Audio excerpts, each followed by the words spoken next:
I started babysitting, the parents gave me a horrifying set of rules. I thought I hit the jackpot when a rich family paid me $200 to babysit their child for a night. I never could have guessed this would have led to my life being ruined forever.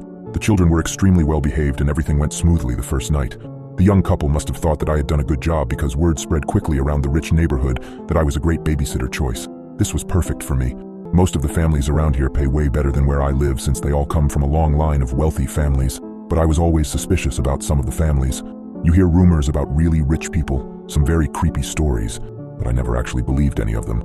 Sometimes I'll babysit for a few hours and make a couple $100. Other times the parents want me to stay the night while they go off and get a hotel room so that they could be away from their kids for a change. That is where I make the big bucks. A couple of days ago, a husband and wife had texted me asking if I could stay the night at their mansion and watch their 7-year-old little girl for them. I happily agreed, not knowing this might be the last time I ever see the outside world again. When the day finally came, I drove my beat-up Jeep Wrangler to the edge of the rich neighborhood and made my way up this private driveway that I had never noticed before because the entrance was hidden back amongst the trees that surround the entire north side of town. I drove up this steep, winding driveway for what seemed like 10 minutes before I finally saw the house come into view. Out of all the houses I've babysat at, this was hands down the most gorgeous one I've ever seen. I hoped I would get some good money for this. I got out of my car and made my way up to the front porch, where I knocked on this gigantic wooden door. A few seconds later, a beautiful woman in her mid-30s answered and introduced herself as Mrs. Collins. She called her husband down, and shortly after, an extremely handsome man, also in his 30s, came walking down the grand stairway, holding an adorable little girl in his arms. The couple seemed very anxious to leave, and even though they were both gorgeous people, I could tell that underneath all of their beauty, they were both extremely tired and haggard from having to keep up with their 7-year-old. They were obviously very excited about having an entire night to themselves and couldn't wait to get out of there as fast as they could.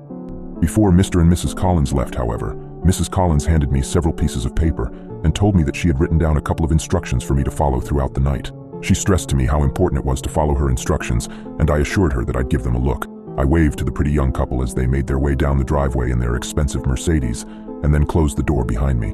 I gave the instructions a quick once-over before folding the papers and stuffing them into my back pocket. I'll look at them later, I told myself. How stupid I was to do that. Mr. and Mrs. Collins' daughter Samantha was a very nice young girl who warmed up to me almost immediately, or so I thought. We had spent the next few hours playing games and watching TV. After we finished our 5th episode of Teen Titans Go, I noticed that it was getting late and asked Samantha what her bedtime was. She shrugged, not really giving me an answer, which is when I remembered Mrs. Collins' instructions. I pulled out the folded pieces of paper and scanned through them very quickly when I saw the words, "Samantha needs to be in bed before 8 p.m. I checked the time to find that it was almost 7:45. "Well, it looks like your bedtime is right now," I said, lift Samantha up off the couch so I could get her ready. She brushed her teeth and I tucked her into her California king-sized mattress. I told her goodnight and was leaving her room when she said something that stopped me in my tracks. "Don't forget to lock my door before you leave," she said.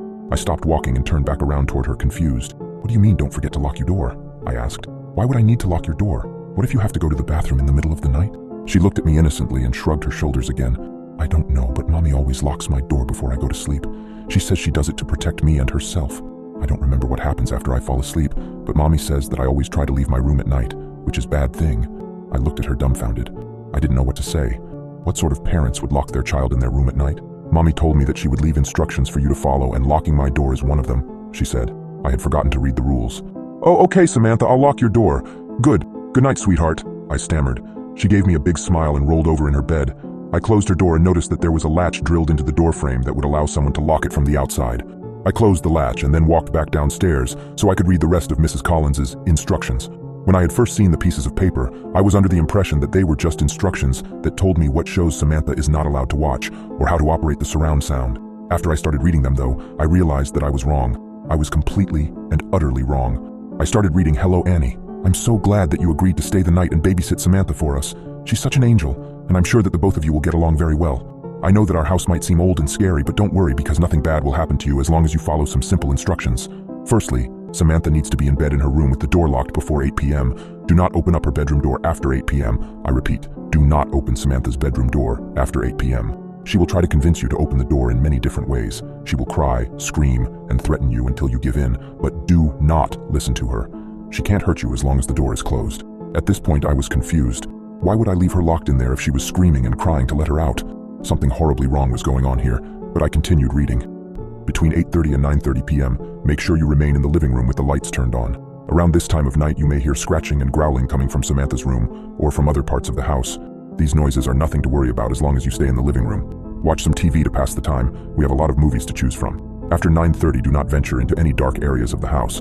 I would recommend that you turn on as many lights as you can before 9:30 so that you don't accidentally trap yourself. You might also happen to see a pair of yellow cat eyes looking at you through the darkness every once in a while. Do not stare at them for more than 30 seconds. These rules were getting more effed up by the second. I started sweating, my body feeling glued to the floor as I read over the strict but extremely terrifying rules that were put in place. Why had I agreed to take this job? At around 10 p.m., it might begin to sound like there are several people walking around in the basement downstairs. Do not worry, because as long as you stay out of the basement, they cannot get to you. I know it sounds unlikely, but around this time you will begin to feel an overwhelming urge to walk down into the basement. If this happens, go into the kitchen and drink a cold glass of milk. This usually helps. The urge will most likely pass after about 10 minutes, but if the urge is still there after 10 minutes and you don't think that you will be able to stop yourself from walking into the basement, then call either me or Mr. Collins, and we'll tell you what to do. Now this next part is very important. You will be sleeping in our guest room upstairs for the night. Before you go to bed, make sure that you leave a plate outside your bedroom door with a piece of raw steak on it. You can find the raw steak in our refrigerator, and leave a glass of milk next to the plate as well. And that's about it. Final rule, don't eat meat after 8 o'clock. They might see it as a threat and will most likely attack you. P.S. Throughout the night you might hear a dog whimpering from somewhere off inside the house. We don't have a dog, so don't go looking for it.